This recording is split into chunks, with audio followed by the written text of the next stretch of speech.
Hey, it's Tpok. I'm back in Leaves, and we left off with some angry happenings. What's not fair, you freaking idiot? She raged. Obviously, it's all your fault. Fair enough. Oh, well, yeah, fine. Sorry about that, I managed. I got up, rubbing my injured shoulder. I made it to the bed and sat down with a bit of effort. She shot me a cross look, but when she spoke again, most of the fire was gone. Apology not accepted, silly. What the hell is wrong with you anyway? When I ask you not to do something, you always end up doing it. Well, I replied. I had no idea you were going to retaliate like that. She snorted. Oh, you're impossible, you know that? You don't understand. You don't understand anything. Don't understand, huh? I muttered. Well, fair enough, I continued. Maybe you're right. She just stared at me, completely caught off guard by this. So I shrugged and said, no, never mind. This time around, I really turned away. I heard the rustling of clothing being put on. Under any other circumstance, it would have been a sensual sound, panties sliding up her smooth thighs, her bra being fastened around her soft breasts. But right now, my head hurt too much for me to care. She was all done before long anyhow. Touka let out a long sigh. There was something awfully sad about that lonesome sound. Maybe it was unconscious, or maybe she was doing it for dramatic effect. I didn't care either way. I just lay on the bed, arms folded behind my head. Rhymes. Oh, hello. Touka started looking around for cigarettes. She started humming a little tune to herself. It was as if I wasn't even there anymore. Then she said softly, "Men are so wonderful, I feel so safe when you're around. I can even sleep without my meds." Meds, sex, it's all the same, if you ask me, I replied. She was so wrapped up in her search for her smokes that she didn't say anything for a long time. When she finally spoke again, it was hesitant. Well, yeah, maybe you're right. But no, actually, you're totally right. Pretty screwed up if you ask me. Or maybe it's my viewpoint that's screwed up. I want to believe in something better. Something better, you say? Meds equal addictions, sure, but sex equals love. What? I managed before bursting into laughter. You can't possibly believe that. What is this, some kind of bad joke? Love? Seriously, man. Hey, stop laughing, will you? She said softly. I'm being serious here. I know you're being serious. That's why I'm laughing so hard. I mean, come on. Stop being such an idiot. She didn't get angry. She didn't get sad either. She just looked straight at me, a vague smile on her face. Vague and awkward and awfully fragile. I guess so, she whispered. This wasn't like her at all. There was something totally off about this entire conversation. Hey, you coming to school today? No, wait, it's Friday. Going to work then? Suddenly, her face was centimeters separated from mine. Well, let's see, I replied. Yeah, I guess it's ESAC for me. So you won't be home this evening? Boring. A cold expression filled her face as she turned away. ESAC. A popular nightclub that did just about everything from indies to folk to trip-hop to underground. I worked events from beginning to end, from opening up to serving drinks to selling snacks to closing up. You didn't usually think a high schooler like me would work at a place like that, but I did. Suited me fine. I'd been working there for over a year already. And? I turned to her and asked. A flicker of light sprang from a cheap lighter. Touka lit a cigarette stub, already heavily used given how short it was and how crumpled it was past the filter, and put it in her mouth. Yuck, this cig sucks, she complained after a long drag. Hazy smoke floated through the dusty air. And I asked again. And what? She asked in reply. I'm going to Isak. What are you going to do? For someone complaining mightily about how bad the cigarette was, Touka seemed to be relishing it an awful lot. She took another drag before answering me. Me, she mused. Let's see, what should I do? She gave her shoulder-length hair a light flick. A half-annoyed expression rose to her face. You're going to work, aren't you? I asked. Oh, that was her. Maybe, she replied half-heartedly. I shrugged. Oh, get off it, will you? I know you're flat broke right now. It's pretty obvious what you're going to do. And how's that different from the usual, huh? She I should know how to say this. Repo? It's not reposted. I'm ashamed of myself for not knowing that word. I've been flat broke since the day I was born. Besides, money's like water. When it rains, it pours. You cup your hands and you catch it, it just slips out. Wasted. I don't care about any of that. Don't want to hear it, I said, shooting her a baleful glare. I knew I had no right. It wasn't as if my heart was pure and my actions squeaky clean. But Touka, as innocent as she looked, she went to work on men she didn't know, and returned home with handfuls of cash. So much for pure hearts or squeaky clean actions. I see how it is, Touka intoned, nodding to herself. I looked up only to find that her eyes, clear and deep as the lake in winter, were following me. Shadowing my every move, observing my every facial expression. Apparently she'd found something, but what had she found? Yeah, that's how it is, I shot back lamely. I had no idea what she saw in me just then. Screw that. I had no idea what she saw in me, period. I didn't even know myself inside. So whatever she'd seen, it was all just smoke and mirrors. Fake smoke signals reflected on my face and interpreted using an incomplete cipher key. You couldn't even call this stretching the truth. It was way past that. This was just Touka making up things as she wanted to please herself. Oh, okay. Because first of all, I didn't even know myself inside. I didn't know why I disapproved so much of her line of work.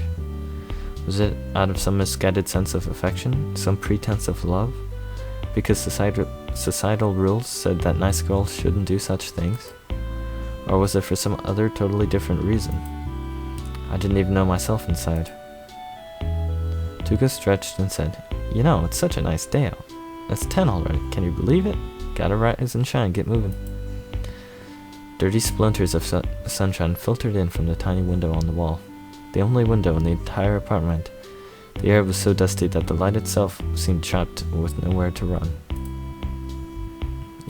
I replied. Doesn't your work take place at night? It isn't always that way, she shot back. Think about it. Lots of folks work night shifts, stuff like that. Lots of people walk on the streets in broad daylight looking for a good time. Besides, it's always dark as night in a love hotel, no problem. I see, I replied sarcastically. I really couldn't accept anything she was saying at this moment. And she probably saw the sarcasm written all over my face. But she ignored this. She crushed the cigarette she'd been so greedily inhaling up until a moment ago, reached for the remote and flipped on the TV. An unpleasant buzz filled the room as the old CRT sprang to its curious electronic life. There was some breaking news report on screen now. An airplane crash, huh? Touka murmured. Looks like it, I muttered back. Some airliner had overrun the airstrip while it was landing, apparently. The landing gear was so damaged that the plane became unstable. It went out of control, crashed, and its superstructure disintegrated. There was a fire. Rescue efforts were now underway. Hey, Touka said. Touka suddenly spoke up, her eyes still glued to the TV screen. I just remembered something. After a short pause, she continued. Let me see. Wasn't there a song or something? You know, a popular one. That talked about just this kind of thing. Airplane crash. What? I shot back, a little annoyed. What are you talking about? A song about an airplane crash? Who cares? Yeah, I remember now, she went on, totally ignoring my snide remark. See, usually when something like this happens, the news reporter always makes a big to-do about, oh, there were Japanese people on board. There were famous people aboard, stuff like that, right? Right, and so, I replied, now totally mystified as to where she was taking this. But she didn't seem to care how lost I was. She just went on, so yeah, there was this one song, it talks about how weird it is to focus on stuff like that. What? Now I was even more lost than ever. I'm pretty sure she's just talking about a song that says, focus on everyone, not just the people seemingly most important, I guess. Who cares where the passengers come from or how famous they are? They're all people. They've all got people to love, things to do. When a plane crashes or something else bad happens, people suffer and die. We're all in this together. That's what the song was about, you remember? She just chattered on, her eyes glued as ever to that TV. But the words she was speaking, where did they come from? From her heart? From the red flames that licked and surged on screen? Or from some place which I was blind all along? You know, when I first heard that song, we were both little kids. I had no idea what it was about. I even thought it was kind of dumb. Heck, I still thought it was kind of dumb until a little bit ago. I wonder now, though. What was that guy who wrote the song thinking? Was it of something like this? Or was he just trying to put up an outlaw image just so that he could look cool? I have no idea what the hell you're talking about, I finally broke in, and in fact, I don't even know which song you're talking about. What? Really? You don't remember? She asked, startled. Really? And that was a lie. It wasn't as if I didn't remember, I just didn't want to. But Touka didn't see how very sour my mood had become. Clearly, she was adrift in her own world. Oh, that is the phone. And it stopped. No, it did not. Where is it? I don't know where the phone is. Phone. It's not. Where? Ow. What? I have no idea where that was. It's not in its usual spot. I think it's on the floor somewhere. Anyway, yeah, there was a song like that, she went on. I let out a non-committal I got the distinct feeling that if I said much more, this would just go on and I'd have to sit here listening. No way. I needed this conversation to end. Now. Touka, on the other hand, looked like she just needed the opposite. But you know, maybe I'm the same way. What is it now? I sighed, and starting to come to the end of my patience. Maybe I'm the one who's putting on an outlaw image just so I can look cool, she chattered on. I snorted. Outlaw image, huh? That what you want? She considered this for a moment. Then, whether I want it or not, don't I kind of seem that way? Kind of. I shook my head slowly. Outlaw. Talk about a word from a bygone age. It belonged in the same category as phrases like gnarly and totally tubular. In other words, best forgotten. I don't really agree with that. But okay. I had no idea if she knew that and was using the word with pointed irony, or if she was completely oblivious, and inadvertently showing how uncool she'd become. I just didn't know. But it didn't matter either.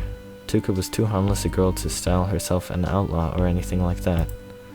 In any case, she lost interest in the news program a few seconds later. I got up out of bed and looked down at the beeping alarm clock. 10:30 a.m. The entire world had woken up and started going about its business hours ago, and yet here I was. Sitting around buck naked with my girl and childhood friend in a crumbling apartment. Today was Friday. I looked up at the calendar with the same attitude I'd looked at the clock. July. This Saturday was the 19th, which made today the 18th. Almost time for summer vacation to start. I'm going home, I grunted. I picked up my underwear, skirt... okay, I've got a shirt. For a second I was confused on who I was. And pants from the floor. I put them on in short order. Okay. I don't get that. Touka called back brightly. I guess I might go to school then or something. Huh? Are you crazy? I sputtered. Touka burst out laughing. That was a joke. A joke, you nitwit. You're so thick-headed sometimes, you know, Tomohiro? Whatever, man, I muttered with a shrug. I reached out with one hand and gently grasped at Touka's hair. So odd. Our lives were going down the gutter day by day. What right had her hair to stay so soft and beautiful? What right had I to do this? Her locks whispered between my fingers and fell back in place. That was all. Their warmth stayed with me for longer. And Touka just stood there, looking up at me without a word. Letting me do whatever I wanted to her. Begging me to do whatever I wanted to her. Her eyes were huge and glistening. There was something in them, like a smile or a memory, or something indelibly sweet, that only showed itself during times like these. Not even during sex, especially not during sex. Such a mystery. No, it was only when I was petting her hair like this, as if she were an obedient cat or something, that she stood still and smiled for me. As if she were the luckiest girl in the world. My headphones keep popping for some reason. Have a good day at work, you hear? Touka said softly. I will, and I paused here, unsure of what to say next. You take care of yourself. Haha, gotcha. She grinned. I waved goodbye to my unemployed girl there and walked out. The cheap wood door creaked and scraped in protest. The sun was blazing, its rays so strong that it hurt. I walked along. It was time to go home. The day's radiance filtered through the canopy of oak leaves overhead, imbuing everything in its warmth. The whole day seemed ready to melt away in the light. Tomohiro, you crybaby. Yes, there was that dream I'd had of the past, as I lay naked next to Touka. That was a lifetime ago. I thought about it for a moment, before it too melted away into the light.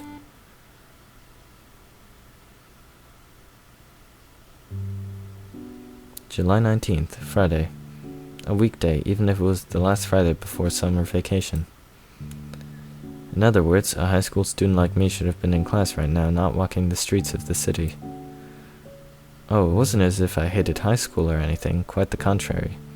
I almost wish I could be one of those kids stuck with it all the way. But only almost. To be honest, I couldn't see myself learning anything of value from an institution like that. I walked through familiar streets. The quickest way to get home from here, was to cut through the shopping district. It was an area I usually avoided. I had little tolerance for crowds and even less tolerance for gross human stupidity. Both of which were in ample supply there. You work at a club, man. Right? Isn't that what he said? I thought that's what he said. Why do you have that job? However, today I had my MP3 player, so I just turned up the volume. No problem. A disgustingly familiar pop song came blaring through my headphones, but whatever.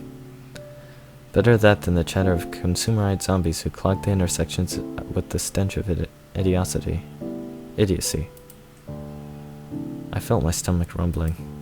Not really a surprise, I hadn't eaten anything at all so far today.